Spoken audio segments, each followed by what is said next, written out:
going to do our 2018 sound off, where we're just going to discuss with our guests some topics of 2018 that either tickled our fancy or really grinded our gears. You know. So I feel like I need a paddle. I need a fan. Yeah. So one of the things that I know, even at the beginning of the first episode, I was talking about Black Panther. The Black Panther movie was huge in the creative arts industry. It was huge for media. It was huge for African Americans, all minorities. What is your take on Black Panther's influence in 2018?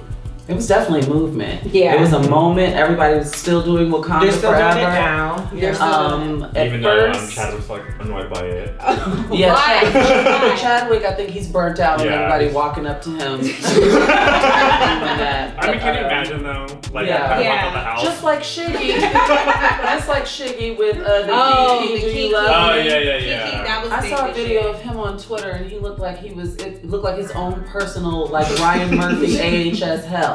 Right. But you know. Yeah. So Black Panther was definitely a moment. I remember people being excited about it as it was approaching, and I was like, "What is the big deal?" And then I did some reading because I'm not particularly big on superhero movies, but I do like them. Like I liked Wonder Woman. That was it. And so I went and saw it. Of course, it was going to get my support, you know. Yeah.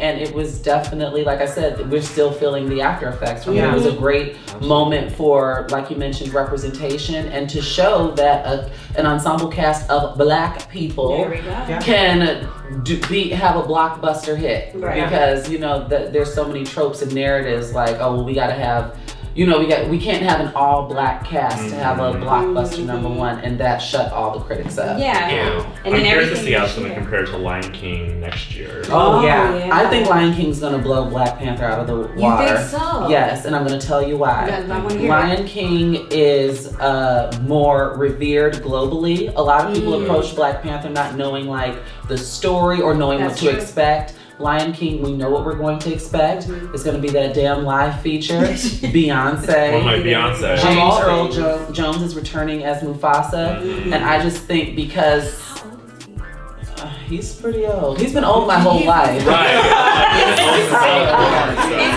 Is he going to be in a wheelchair? No, he's already recorded. He's already recorded. Yeah, his voice is in the trailer.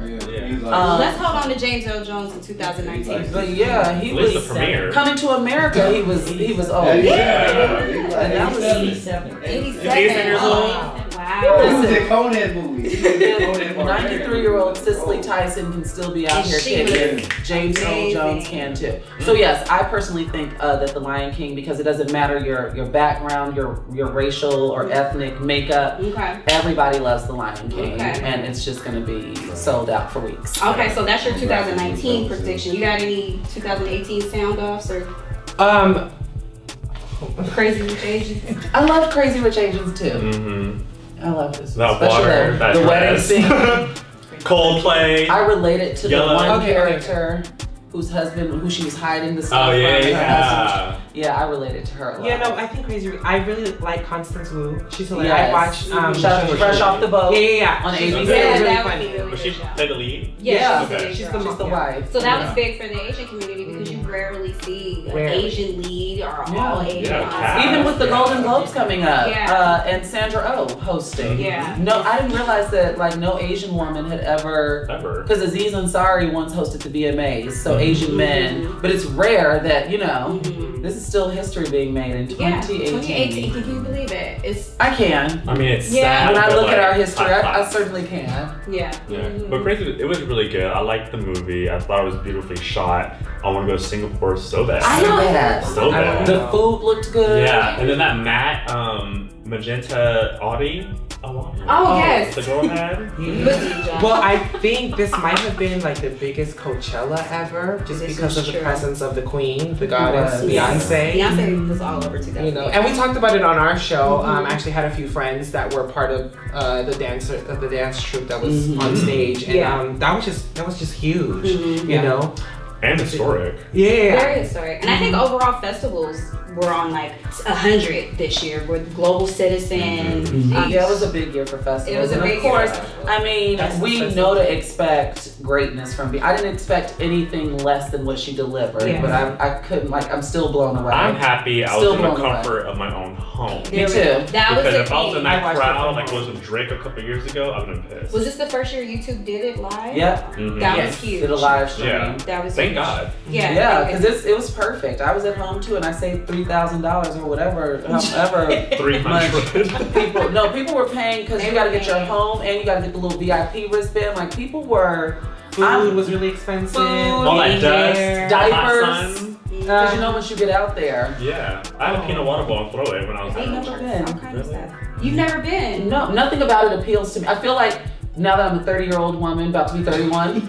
I'm 30. But listen, let me make my point. You let me do the subject, but not the predicate. Go ahead. So, festivals have lost their appeal to me. I feel like the golden age for me to have tried that would have been early anywhere between 18 and 25. I agree with you. I totally. Because now I'm easily irritated. I don't want to be around those musty kids with their dilated pupils. I love Essence, and you're a New Orleans native, right? I am, yeah, so you gotta advocate for your city. And I was there this year. Janet was a headliner, and it was actually the most sold tickets in the history of the Essence. And don't you even have a chair at Essence Festival? Yes. It's in the stadium. It's in the Superdome. We're really telling our age on this. It's in the Superdome. That's amazing. Yeah. So clearly you're standing up in dirt. Janet did a lot of amazing things this year. So speaking of which, she did also get her finally inducted into the Rock and Roll Hall of Fame. Yes. She performed at Global Citizen. She did Essence Fest, and she was also honored at the Mnet or something. It's some really big Asian award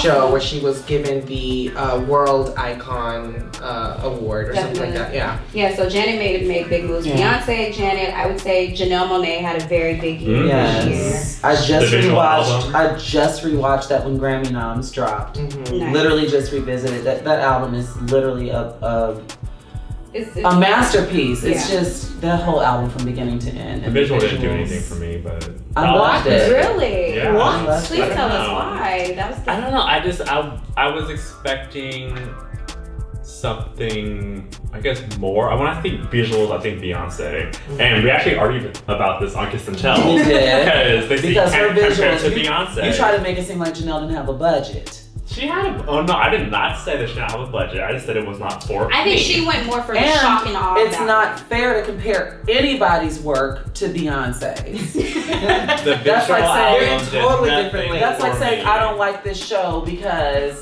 Oprah did that. Like that's not fair. You can't compare. It's very fair. You can't compare. Janelle is not even Beyonce's equal in the industry, so that's not a fair comparison. I think this was the year of Twitter dig up. Oh yes, they dug. Who are these people that are digging up? Black Twitter. Is it black? No, because the people who exposed Kevin Hart, they were white. Yeah, the Me Too movement took over, but the Kevin Hart situation. They were white. Claudio. She had with all her N-words. Even the I'm a cow moo girl. They got her up out of here with her tweets dropping the N-word. Yeah, I don't. Do you guys think that that's fair? Claudio. There we go. Do you guys think that that's fair for the people to go back into your history? Do you think as like 10 years in the past, we should be more conscious of it and go and delete those things, or what do you think? There's definitely tweets that I have deleted myself. Same. How do you go that far back? You type in your name and type in a word. Right. So if you search, like, let's say your handle is @SusieQ gay. And if something comes up from 2009 where you're like, I wrote that, or I had that take. There's been events that I've worked with celebrities that I made sure I did not say anything bad about them in Twitter from 2009, 2008, when I was in college, drunk and reckless, tweeting at a house party. Okay. And I've gone through and deleted some of those before. And we've talked about this because this is where we differ, because I was never that girl. If I was at a party, drunk and tweeting recklessly, it was about something I was going through, like this nigga, Mm-hmm. So I've never tweeted about celebrities. I've been fairly responsible on Twitter with using my platform and with all social media, because It was when social media was first being birthed. I had a lot of advisors like, listen, you put something on the internet. This is when I was like 16, when there was nothing around but like MySpace, and they're like, watch what you put on the internet, and that stuck with me. Stay forever. It stuck with me. So I've always wanted to be on television. So I've been cognizant of how I move, even though if I don't like something, or if someone's acting a certain way, or if I want to be critical, I'm still critical. I just try to make sure that it's tasteful. But to answer your question, I don't know if it's necessarily fair to dig up people's old tweets, but growth is possible. Yes. Okay. And I feel like if a lot more people just apologize, like show remorse. Yes. Show remorse. It can all be so simple, and ownership, You accountability. tweeted. It can all be That's so no simple, name. but everybody wants to make it hard because they have a chip on their shoulder, and it's like, where's your Pride, PR team? ego. Kevin Hart lost that opportunity. Kevin Hart was a bona fide idiot for what he did, only to end up apologizing. Just to apologize anyway. I agree.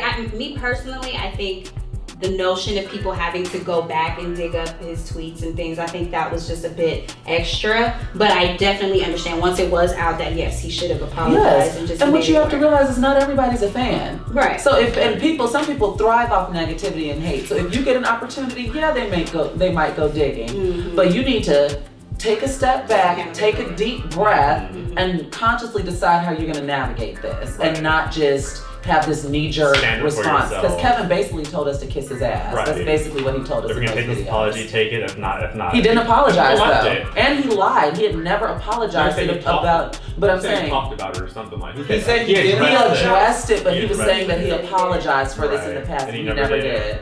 Never, no. Well. That's 2018, you guys. We didn't even talk about the president. We don't have to. Are you trying to exhaust my energy? Are you trying to deplete my energy? But just to round up, overall 2018 was a really remarkable year. I think for the creative arts, I think for inclusion, for diversity, it was a great year. I think this year set up a lot of really good things to come for 2019. Yeah, and even 2020. Like we're going into 2020 in just a year. You know what I mean? So I feel like a lot of things are being set up where we're starting to see generational changes. Exactly. Oh yeah, the youth are not playing with us. Yeah, those high schoolers, marches. They got their foot on our necks. Look, I was 18 years old. I was not focused on political reform. Social media wasn't around. I know that I would have been way more active if like Twitter and things like that were around when I was in MySpace. I'm saying, but culturally, it was all about. We were just discovering selfies. I'm saying culturally, there's been a sweep in the nation of wake 'em up. But the millennials set the tone. Waking it. Gen Z took it over. And even being woke, I think, is a little overrated. People abuse that. Thank you. People what? Abuse being woke. Oh. Sometimes there's such thing as being too woke, as we saw in that article about Ariana's video. Thank you. Next. They had to drag somebody on up out of here because they were forever. The article was insane. So. But we're gonna talk about that offline. But I want to say thank you to Josh. Thank you to both of you, Kiss and Tell. Make sure they catch you. Where can they find you? On all streaming platforms for podcasts. It's Kiss and Tell Radio. Got it. You can find us. We're accessible and very visible online. You can find us. Write some letters. Oh yeah. Oh yes. Email us. We got questions. AskKHERadio@gmail.com. Awesome. And also our personal handles are Jayce Barron's my name, and then also JAYCE BARON, and I'm Shar says so. Not say so. Says so. That's two S's. It was already said, right? Yes. And then it's like KT Networks on Twitter. KT Networks on everything. Kiss and Tell. Okay, well, we can talk to you guys forever. We want to thank you so much for coming in. Hopefully, we can have you guys back for another episode. Hopefully, we could go on their show. We want to go on your show. In 2019, big things are happening. Absolutely. So make sure you guys are checking them out. Make sure you're following us at Limelight on all platforms. Thank you to everybody who has been a part of this movement in 2018 for Limelight. We love and appreciate you all. We're going to name everybody later. But thank you guys. Thank you for tuning in. Thank you for being a part of the movement. And Happy New Year! Yay!